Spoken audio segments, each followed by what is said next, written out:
আসসালামু আলাইকুম। কথা বলছি আজিজুর রহমান আজাদ, টেকল্যাব বাংলাদেশের পক্ষ থেকে। টেকল্যাব বাংলাদেশের ডেল্টা পিএলসির ধারাবাহিক ভিডিও লেকচারের আরও একটি ভিডিও লেকচারে সকলকে স্বাগতম জানাচ্ছি। তো আজকের এই লেকচারের মাধ্যমে আমরা শিখব কিভাবে একটা কাউন্টারের লিমিট শেষ হয়ে যাওয়ার পর আরেকটি কাউন্টারের মাধ্যমে কাউন্টারের ভ্যালুটাকে বাড়িয়ে লোড কন্ট্রোল করা যায়। ওকে, তো আমরা শুরুতে এই জায়গা থেকে নিউ থেকে নিয়ে আমরা একটা পেজ নেই। তো পেজ নেওয়ার জন্য আমরা এই জায়গা থেকে কোন পিএলসির প্রোগ্রাম করব সেটা সিলেক্ট করে নিই। তো আমরা আগেই দেখছি যে 14SS2 পিএলসির প্রোগ্রাম করি, তো আমরা এটা সেট করে ওকে দিলাম। ওকে, তো আমরা এই পেজ পেয়ে গেলাম। এই জায়গা থেকে আমরা একটা সুইচ নিলাম। সাপোজ এটার মাধ্যমে আমরা কাউন্ট করব। এটা সুইচ হইতে পারে অথবা সেন্সর হইতে পারে। এটা হলো আমাদের X0। ওকে, তো X0 থাকলো, এর সাথে আমরা একটা কাউন্টার নিব।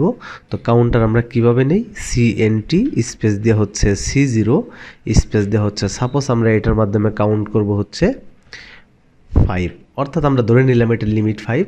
তো আমরা জানি C0 থেকে C32 পর্যন্ত হচ্ছে 16 বিটের কাউন্টার। তো আমরা ধরে নিলাম এর লিমিট হচ্ছে 5। তো আমরা এটা দিয়ে একটা কাউন্টার নিলাম।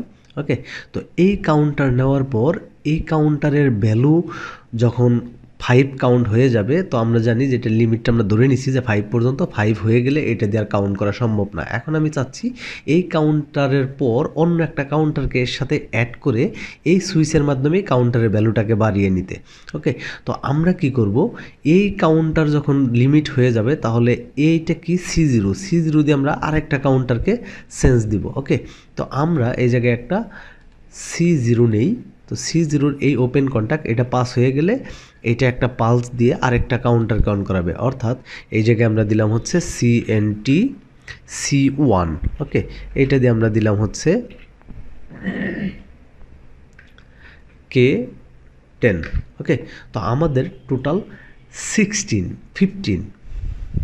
তো আমাদের টোটাল 15 কাউন্ট করার দরকার। তো 15 কাউন্ট করার জন্য আমি ধরে নিলাম যে আমি এই এক কাউন্টারে এটা কাউন্ট করা সম্ভব হচ্ছিল না, তার জন্য আমি দুইটা কাউন্টারকে অ্যাড করতে চাচ্ছি। অর্থাৎ যখন এটা 5 হবে তখন এটাতে একটা কাউন্ট আসবে, এটাতে একটা কাউন্ট আসলে এই জায়গায় কত হবে? তো আমরা ধরে নিলাম যে আমাদের টোটাল কাউন্ট করার দরকার ছিল হচ্ছে 50, অর্থাৎ আমার এই জায়গায় আসলো হচ্ছে 5, অর্থাৎ এটা 5 হইলে এটা একবার সেন্স আসবে। তো এইভাবে এইটা দিয়ে সেন্স করা হচ্ছে 10 বার, অর্থাৎ 5 যদি 10 বার আসে তাহলে আমার 50 কাউন্ট করা যাচ্ছে, যেটা আমার একটা কাউন্টারের রেঞ্জে 50 হচ্ছিল না, তাই আমি দুইটা কাউন্টার ইউজ করতেছি। ওকে, তো আমি এই প্রতিবার কাউন্ট 5 বার হওয়ার পর এটা তো ফুল হয়ে যাবে, তখন আমি এটা দিয়ে যতই কাউন্ট দেই এটাতে কোনো কাউন্ট হবে না। তো তার জন্য এই প্রতি পাস হওয়ার সাথে সাথে এটাকে আমি কি করে দিব? রিসেট করে দিব। তো আমরা এই জায়গা থেকে একটা প্যারালাল লাইন নিয়ে এইটার সাথে আমরা কি লিখবো?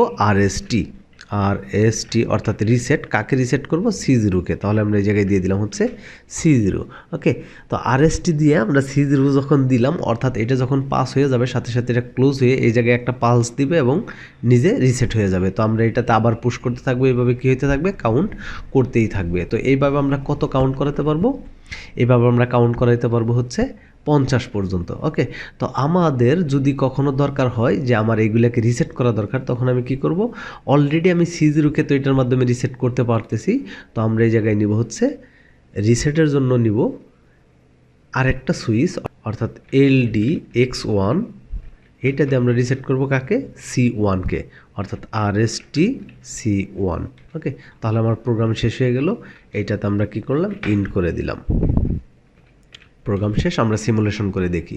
তো সিমুলেশন করলে এই জায়গায় অনলাইন মোড যা আসবে সব ইয়েস দিচ্ছি, এটা রান করে দিচ্ছি। ওকে, তো আমরা রান করে দেওয়ার পর এই জায়গাতে যদি আমরা সেট অন দেই, ওইটা 1 ভ্যালু হলো, খেয়াল করেন।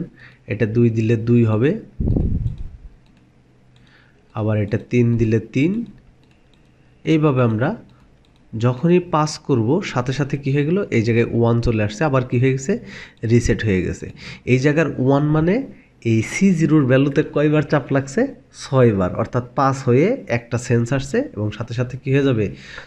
এই জায়গায় 1 মানে কি? এই জায়গায় 1 মানে হচ্ছে C0-তে, এই জায়গায় 1 মানে হচ্ছে C0-তে আমার 5টা কাউন্ট করছে। ওকে, তো আমরা যদি আবার দিই তাহলে এটা 6 হবে, এটা যদি আবার দিই তাহলে এটা 7। এইভাবে যদি আমরা আরও 5 বার দিই, দেখা যাবে আমার নিচেরটাতে কত চলে আসবে? নিচেরটাতে চলে আসবে হচ্ছে 2, অর্থাৎ এটা টোটাল কাউন্ট হয়েছে কত? 10।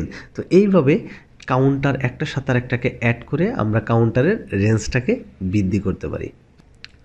তাহলে আমরা এই লেকচারের মাধ্যমে অলরেডি শিখে গেলাম যে কাউন্টারের মাধ্যমে কীভাবে একটা কাউন্টারের সাথে আরেকটা কাউন্টারকে অ্যাড করা যায়। তো এইভাবে আমরা কাউন্টারের মাধ্যমে লোডকে কন্ট্রোল করতে পারবো। ওকে, তো যদি ভিডিও লেকচার ভালো লেগে থাকে অবশ্যই অন্যদের সাথে শেয়ার করবেন, এবং আরেকটা ব্যাপার হচ্ছে অবশ্যই চ্যানেলকে সাবস্ক্রাইব করে রাখবেন। আর যারা ইন্ডাস্ট্রিয়াল অটোমেশনের উপরে অ্যাডভান্স লেভেলের কোর্স করতে চান তারা অবশ্যই এই নিচের স্ক্রল হওয়া নাম্বারে আমাদের সাথে যোগাযোগ করুন, অথবা নিচের ডিসক্রিপশনে দেওয়া ঠিকানায় অথবা ফোন নাম্বারে আমাদের সাথে যোগাযোগ করতে পারুন।